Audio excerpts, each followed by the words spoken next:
G'day guys, Kane from Garage 11, and on this episode we're going to delve a little bit deeper into the more technical aspects of what we're going to be doing with repairing the CR500 frame. We've got Dr. Andrew George from Sigmatech coming in to help shed some light on what it's going to take to replace the rails, what sort of structural integrity changes are going to be made to the frame by replacing them, cutting them out and adding new ones in. He's going to talk a little bit about chromo or chromoly tubing and putting that in place with a mild steel frame and vice versa, and the effects and good and bad on doing that. So it's going to be pretty interesting. It's going to be probably a lot of talking. We're going to be going into a little bit of straightening up the front end of the frame, which we do know is bent, and how that may possibly affect a bike that's in a full service condition. Some of the restoration bikes, obviously, they don't see as many hours or as much work as what a brand new motorcycle would be. So there's always going to be compromise. And that's one thing we need to take into consideration when we are restoring these bikes, is everything's a compromise. We're dealing with stuff that is, as we've said in previous episodes, 25 plus years old. So we're trying to get the best visual finish of the bike, and we're also trying to help, rebuild some of the structure that's there. It's never going to be brand new. Anyone who says that it is brand new is kidding themselves. Unless you make a frame from scratch again, then it's not brand new. So it's always going to be a compromise. So it's pretty cool to have his input and get him to have a little bit of a general sort of understanding. He's got more than a general understanding. He's been around engineering. He's got a doctorate. He's very switched on. He's done a lot of stuff with modified cars, motorcycles. He raced in our Viper series here many years ago, quite competitively with RM500s. So he definitely does know what he's talking about. He's been he's been able to work with different companies making motorcycle frames from scratch and doing the engineering work behind that. So it's quite interesting to hear what he has to say. The filming that we did actually went pretty long. We managed to touch base on the RM500 itself, but then we sort of got carried away. So it's going to be a two-parter, this one, I reckon. We're going to talk a little bit more about general frames and fatigue and that sort of stuff in another episode. But check this one out, guys. It's pretty cool, and this should be a really interesting episode.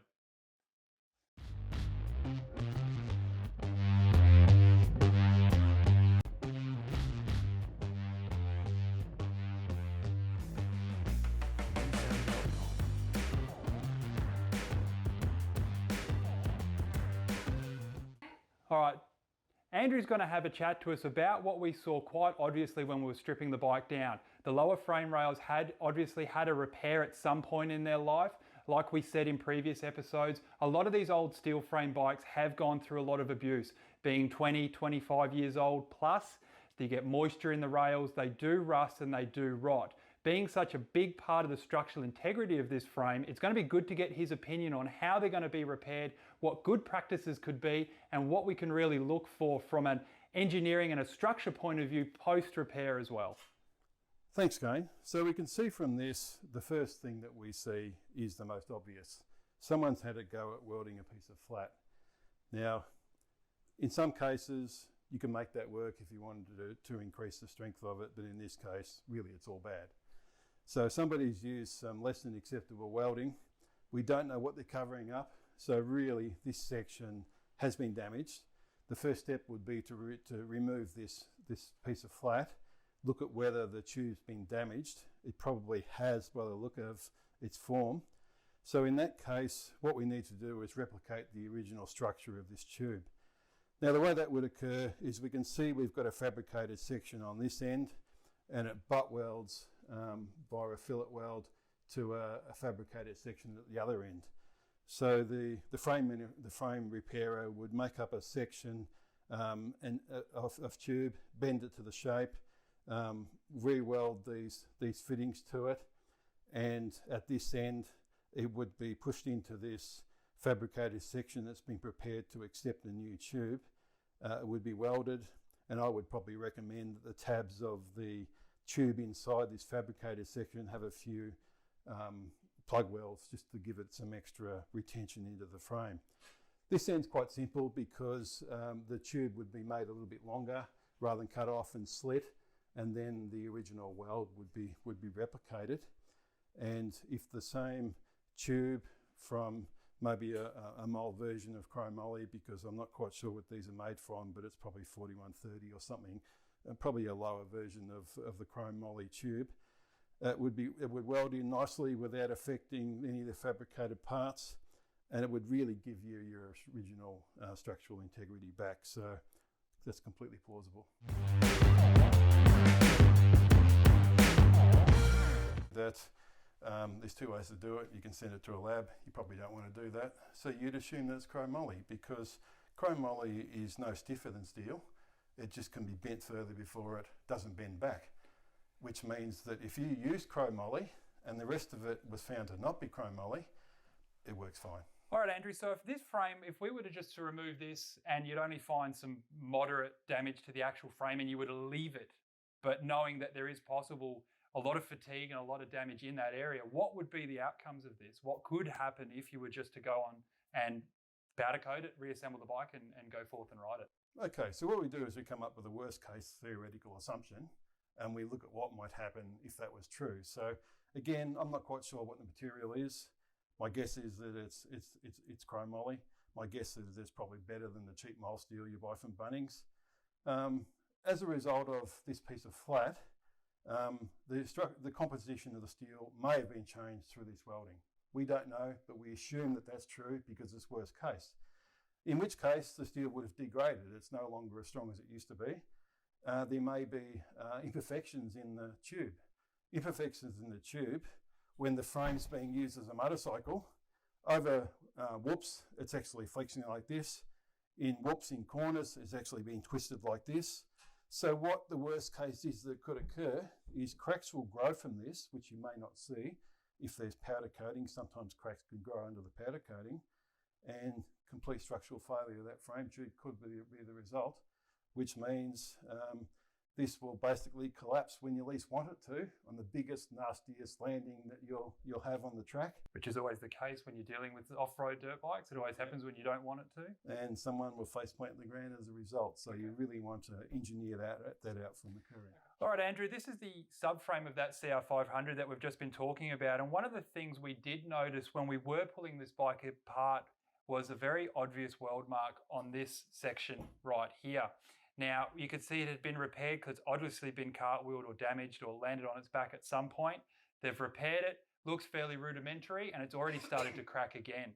So repairing the subframes, these are a little bit of a sacrificial part that we do know, but these older bikes, very hard to get parts for and very hard to find some of this sort of stuff. So what would be a good way to repair this so it's safe and also continue keeping up with the aesthetics of an original restoration?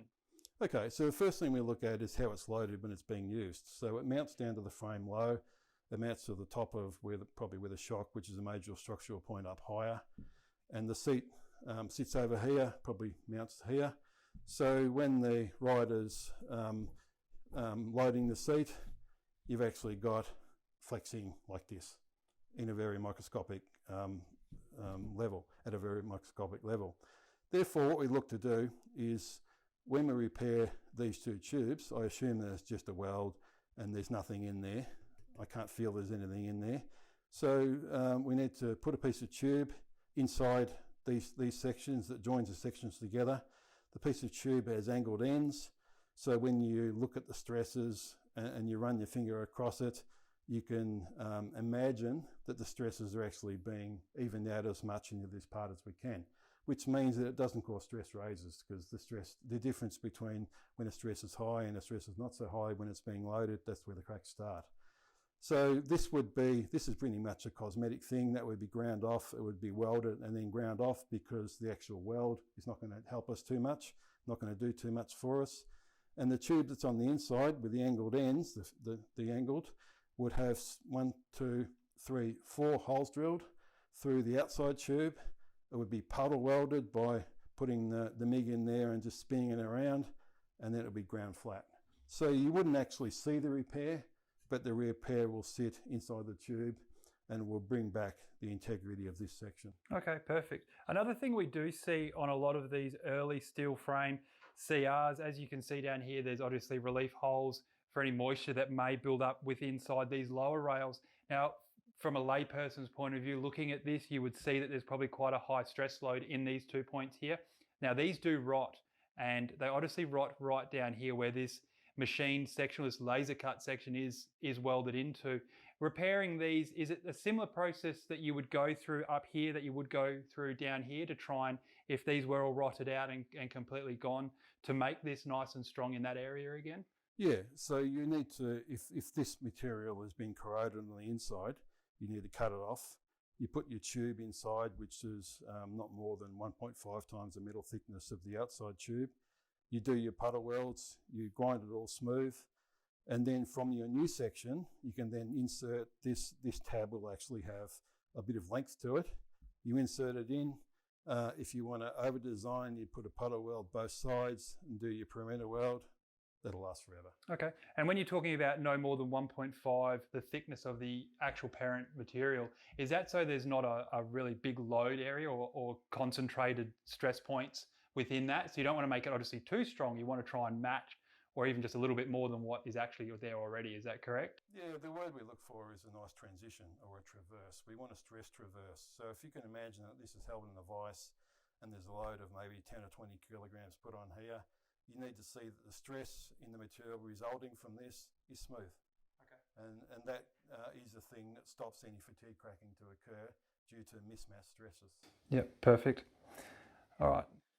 All right, guys, that was the first part of the frame episode. It's been pretty cool. Like I said, Andrew's got a lot of knowledge and it's pretty cool to hear his input and opinion on what we're going to do. We're working with a guy by the name of Steve Martin, who's going to be repairing the frame here in Victoria. Him and his father have a huge history when it comes to building motorcycle frames and the actual practical side of it. So we'll be working with him in the next few episodes to have a chat about what he's going to be doing or what he's done. We like to leave those sorts of guys just do their job. So we'll have a chat to him post-repair and he'll give us a little bit of a wrap-up and then we'll be able to go a little bit more in depth. Maybe we'll get Andrew back in and have a chat about what he can see and what's been done to the frame and how it's pulled up and whatnot. But I know Steve's going to get that thing really straight because he's very good at what he does. So that's been really good. Like I said, two-parter. So we're going to be looking at a little bit more about frames in general in the next one. So we'll edit that together and let you know how that comes up. Thanks, guys. See ya.